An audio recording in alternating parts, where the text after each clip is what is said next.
বাঁচাও।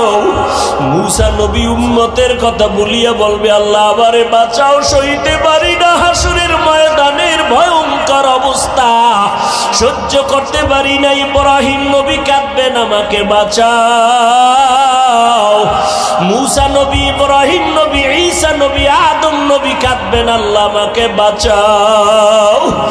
আমার আম্মা জান বলে, নবী তখন আপনি হাসরের ময়দানে কি করবেন? আপনি তো রাহমাতুল লিল আলামিন। আমার মায়ার নবী কান্না করে বলেন, আয়েশা